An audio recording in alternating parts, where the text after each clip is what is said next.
Jeddah, capitale économique du Royaume d'Arabie Saoudite, offre son hospitalité au monde islamique, non seulement au siège de l'OCI, l'Organisation de la coopération islamique qu'elle abrite, mais aussi à ses pays membres.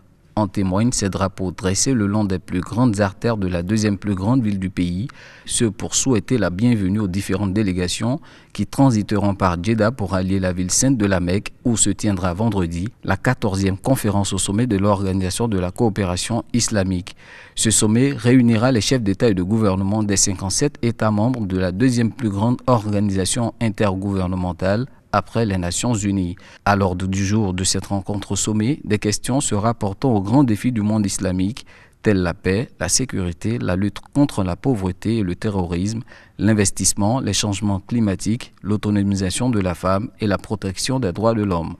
Membre de l'OCI depuis 2001, la Côte d'Ivoire sera présente à ce rendez-vous majeur.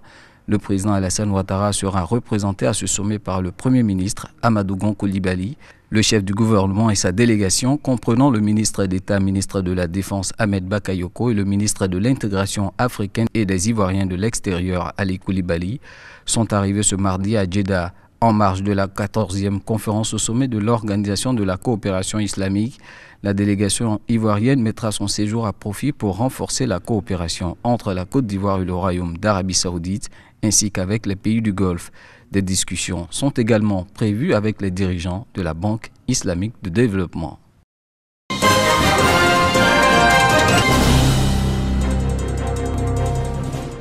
Bonne nouvelle pour les femmes dans le domaine de la prévention du cancer du sein. Il est possible de prédire dès l'âge de 35 ans son risque de développer le cancer du sein sur 5 ans, explique le docteur Sagachan aux praticiens ivoiriens au cours d'une conférence. Avec un prélèvement d'ADN, un algorithme d'intelligence artificielle ou encore l'imagerie mammaire, on a la possibilité de prévenir le cancer du sein. Cet algorithme d'intelligence artificielle compile toutes ces données-là pour une même femme, ajoute la donnée personnelle, la donnée génétique, la donnée de radiologie et avec la combinaison de ces données-là aboutit au risque de cancer du sein ou pas. Chaque femme a un risque génétique différent de développer un jour un cancer du sein. Et puis après, il y a toute notre vie hormonale. Le fait d'avoir les enfants, de les avoir tôt, d'avoir eu ses règles tôt, de prendre de la contraception orale. Donc tout ce qui hormonalement peut nous perturber. Après, il y a un facteur tout à fait indépendant qui est la densité des seins. Et ça aussi, c'est un facteur de risque qu'on mesure, nous, dans notre algorithme. Le bilan présentant les facteurs de risque de cancer de sein permet d'établir un programme personnalisé de surveillance et de prévention. Pour le programme national de lutte contre le cancer, c'est une révolution à prendre en compte. C'est très intéressant parce que ça nous permet de prévenir et donc d'éviter ce qu'on appelle une escalade thérapeutique, c'est-à-dire de donner beaucoup de médicaments qui coûtent cher et qui sont lourds à supporter chez la femme. Ce serait intéressant que la Côte d'Ivoire se l'approprie, surtout dans un programme national. C'est des choses à étudier. Le test peut être réalisé à présent dans une clinique privée de la place. En Côte d'Ivoire, 1223 femmes meurent chaque année sur les 2248 cas diagnostiqués et la maladie fait 240 nouveaux cas chaque année, selon le ministère de tutelle.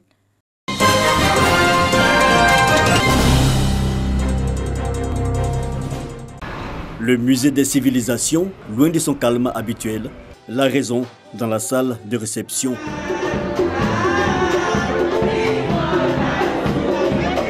Le monde de l'artisanat féminin est célébré. Nous sommes à la première journée porte ouverte dédiée à la femme, et cela au cours de la 6e édition de la semaine du musée Museum Week.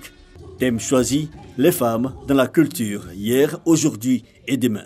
La vocation première du musée étant de sauvegarder les valeurs d'une société. Les réalisations et autres créations contemporaines dont les femmes sont artisanes nous amènent à terme à créer une banque de données des figures féminines marquantes du pays pour les besoins d'études de l'histoire. Nous voulons vous immortaliser. Cette initiative des autorités du musée et de celle de l'INSAC acquiert l'adhésion du gouvernement.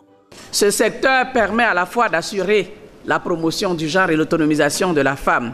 C'est donc à juste titre que le ministère de la Femme, de la Famille et de l'Enfant soutient toutes les initiatives qui incitent à la création, à la commercialisation, à la promotion de toutes ces œuvres, parce qu'en définitive, ce sont les familles qui en tirent un grand profit. Le musée des civilisations Lieu de mémoire, symbolique de valorisation du potentiel créatif humain, Creuset de notre histoire fait partie de la plateforme numérique dénommée Museum Week, lui permettant d'être visible par 5000 musées dans le monde, ce qui réjouit les femmes à l'honneur, sujettes encore à de nombreuses difficultés. Les femmes sont courageuses, elles ont envie de se battre, mais si on est incompris, qu'est-ce qu'on peut faire? Nous interpellons les autorités de nous permettre d'avoir un centre incubateur avec les équipements qu'il faut, parce que nous faisons tout ça à la main. Cette journée porte ouverte, une occasion pour les femmes artisans du vivrier d'exposer des œuvres, fruits de leur savoir-faire, mais aussi de nouer des contacts.